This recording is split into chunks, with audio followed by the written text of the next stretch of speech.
All right, what's going on, boys? So today we're going to talk about something a little bit special. It's affected me a lot. It's affected a lot of my friends and family.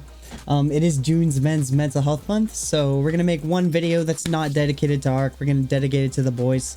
We're going to talk about my hair loss and my hair loss journey and how it's affected me mentally, physically. If you guys have been following me for a long time, you know, like back in the day when I first started my ARC channel, my hair was sick. Like I had perfect hair, guys. Definitely not certified unk. As of like 1 month ago, I was a certified unk though. I'm going to throw up a bunch of pics and clips throughout this video so you guys can see how extensive my hair loss was. It's actually insane how fast it just hits you like that, and it kind of sucks because like I felt like the hair was kind of part of my brand, and like if you look at my banner on my profile, I have pretty nice hair there, so it really sucked seeing my hair fall out. Growing up, I had super long skater hair. I could style it basically any way I wanted. Well, once I really started focusing on my life and career, it all went downhill from there. With the stress from life and running my own business, combined with sky-high DHT hormone that I locked in from the gym, I experienced some serious shock loss on my hair. In only 2 years, I lost the majority of my front temple region. Before I got on finasteride to regulate my DHT and bring my shedding to a halt, well, now I basically wear a hat everywhere, and I started going out a lot the past few years and focusing on experiencing some more things in life. I realized I spent so much time inside just focusing on my career, and now it's like something was missing. Well, that's because something was, and everywhere I went, I was hiding it with something. Well, now that my shedding has stopped, what I lost will no longer come back, so I spent some time searching for many clinics and different types of way I could do a hair transplant. There's multiple methods: FUT, which is an older method, and FUE, which is follicular unit extraction, which is a much more advanced version of the hair transplant. It basically punched little holes into the back of your head and then moved the hair follicles to the top where you are thinning out. So the tech on this is always advancing, guys. I deep dived even more and found out about sapphire FUE blades, which is a more recent tech. They're actually made out of sapphire, which results in less trauma to my donor area, meaning it will heal faster and hopefully increase the chances of my graft surviving. Now, a lot of companies probably use this technology now, but you know me, guys, I love the best of the best, so I went directly to the source of the clinic who invented sapphire FUE blades to potentially get the best transplant possible. So I got my passport and my boarding passes and finally ordered my tickets to Poland, which would get me significantly closer to Istanbul, Turkey, where I can finally visit Vera Clinic. One of my best friends, Nolan, was over at my house the night I was ready to go out, so we checked out my hairline one last time, and then I had a little bit of a road trip all the way across Ottawa to get to the airport to take a massive overseas plane all the way to Warsaw, Poland. I had a layover in Poland, so I spent the day renting a scooter and exploring the city, checking out a bunch of different monuments in Warsaw. Currently walking around Poland, guys. I have 5 hours till my layover, and we're heading to Turkey, man. This hairline, it's gonna be crisp. Let's go. Poland.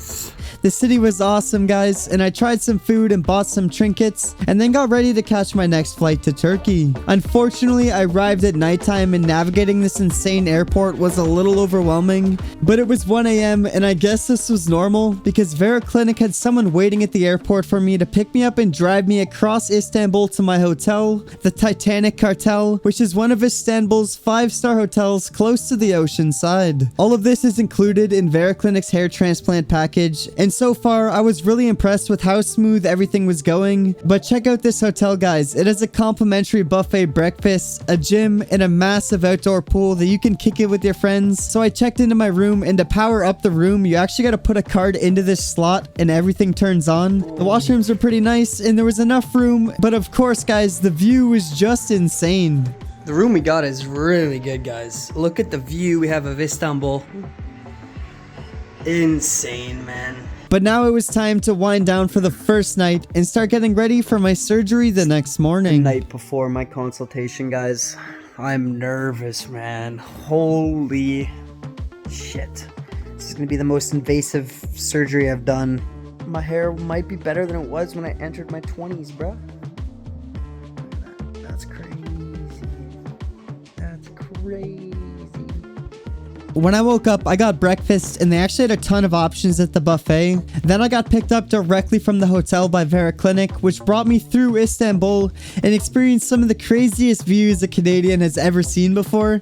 If you guys haven't been here yet, you definitely need to add this to your bucket list. While driving, I seen tons of stray cats though, so I made it an objective of this trip to at least feed a dozen of them. And after about 20 minutes, we finally arrived at Vera Clinic. Hi, my name is Daniel, and I just traveled halfway across the world to come from Canada to Istanbul, Turkey to get my first hair transplant. My name is Daniel.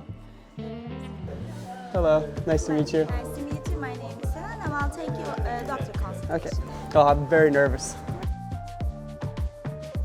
Instantly, I was greeted at the front door and brought a translator so everything went smooth in this super crazy tech base. Shortly after, we discussed my Norwood scale again in person and how if I didn't take medication to prevent further hair loss, then inevitably I would lose the top part of my head. So this would now be a 2-surgery process long term, but for now, we're going to focus on the top portion. So I agreed to everything and now it's time to fully shave my head for the first time and get changed and get ready for my surgery. The whole clinic was super new. It gave like spaceship vibes and the staff was very outgoing and friendly, so a lot of my anxiety was kind of gone at this point. Luckily, I've been on finasteride for 6 months and I had a really healthy donor area which would cover a majority of my front section. I am going to get on minoxidil as well, guys, which will hopefully make my crown area even thicker. And after those 2 hours, they spent about another 2 hours putting the 4,500 hair follicles at the top section of my head to form a new hairline. And guys, I actually fell asleep a few times during this procedure. You legit feel nothing at all. And when we were done, I got bandaged up and sent home for my second night in Istanbul. Honestly, man, I have no complaints. That was like way better than I thought it was gonna be. It's already scabbing up a little bit, guys, but they got really good coverage with 4,000 grafts almost all the way to the back of my head. Don't want to touch it, but as you can see, it's basically almost my entire head. We're gonna have to go back probably for a second one right here. Today I was not allowed to do anything but rest. They gave me a ton of medication to take throughout different times of the day, so I was pretty locked in on that. And just watching Netflix in my room, I was now forced to sleep with an inflatable pillow around my neck, and I ended up grabbing a towel because I knew there was going to be a ton of blood, guys. And before I knew it, I was out like a light and I actually slept pretty good for the first night. Alright guys, we got our dress shirt on. Bandages are kind of getting a little loose because we slept 15 hours. I slept no problems, guys. Honestly, I thought I was gonna have an absolutely awful sleep, but I had a great sleep. Well, we're gonna go in public now and we're gonna get some breakfast. I'm gonna go out with my bandages like this, but first, I ate breakfast in the buffet again, so I had some energy for the day and made my way to the clinic to start my second day at Vera Clinic. To go do my first cleaning, we're gonna clean off some of the scabbing and the blood and change my bandages because I have a ton of blood back there. So you're gonna change up everything, get it cleaned up. Let's head there now. Today was a very important day of the recovery for my hair transplant. Vera Clinic offers a bunch of different things, and I went to the top package they had, which offers the OxyCure hyperbolic oxygen chamber and red light laser therapy on the cleaning day. Well, it's day 2 at Vera Clinic. We're going in for the cleaning now, OxyCure and laser prep. That's what it looks like. Not bad.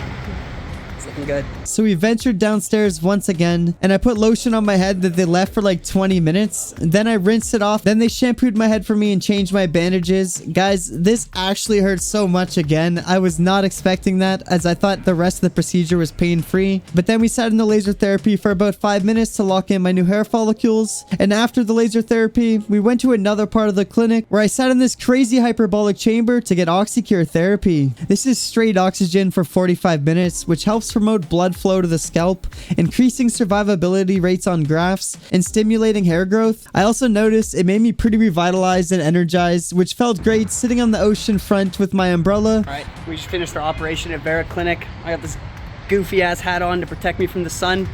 We're gonna go check out the beaches. and check out Istanbul. I was leaving Istanbul tomorrow. I've already been away from Canada for almost a week at this point, but I had one last thing to do on my trip, and I was determined to do it. If you guys don't know, Istanbul is the city of cats, and honestly, I love animals, guys. Anywhere you go on any street, there's locals everywhere, and they live in the city just like the residents do. So I ventured to the closest pet shop, which was right beside my hotel, and fed every single cat I could find. There was also some dogs, guys, so you know they got some love as well. Then I checked out some of the markets nearby and took a bunch of pictures to remember this city and went back to the hotel for the nights. Then I hit up a family shop, guys. I got a new type of energy drink I've never had. This is probably a European exclusive here.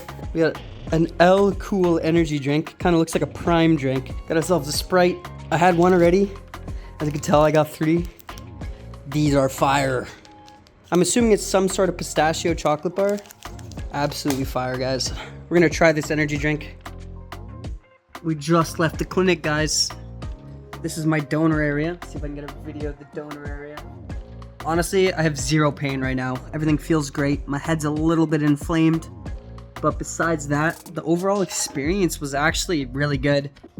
Why do I kind of like the buzz cut though? I look like a damn basketball player. See this crispy ass lineup in my bandana? Boom! L Cool. Basically a Red Bull. Fire. Cheers, boys. Alright, guys. My face is swelling. Sides of my cheeks are huge. This is huge.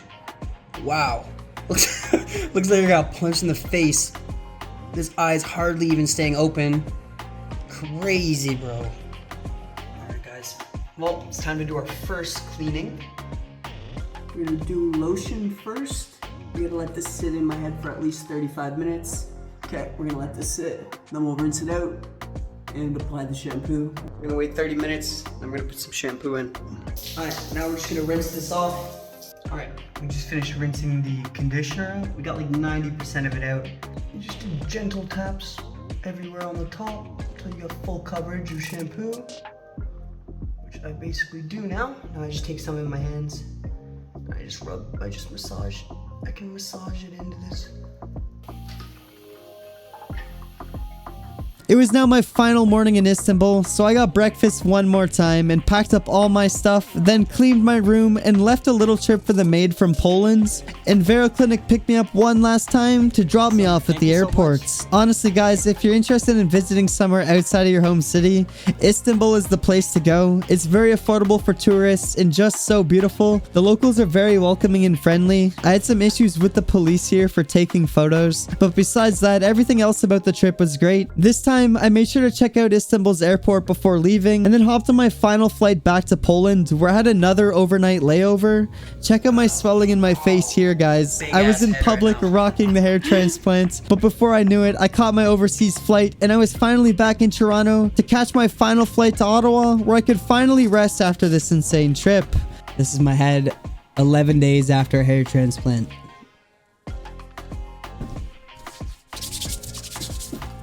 Okay, wait, chill. Alright, look at it straight.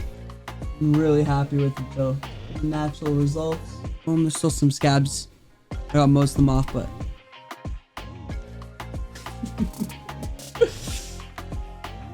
we won't see results for 6 to 12 months. That's okay.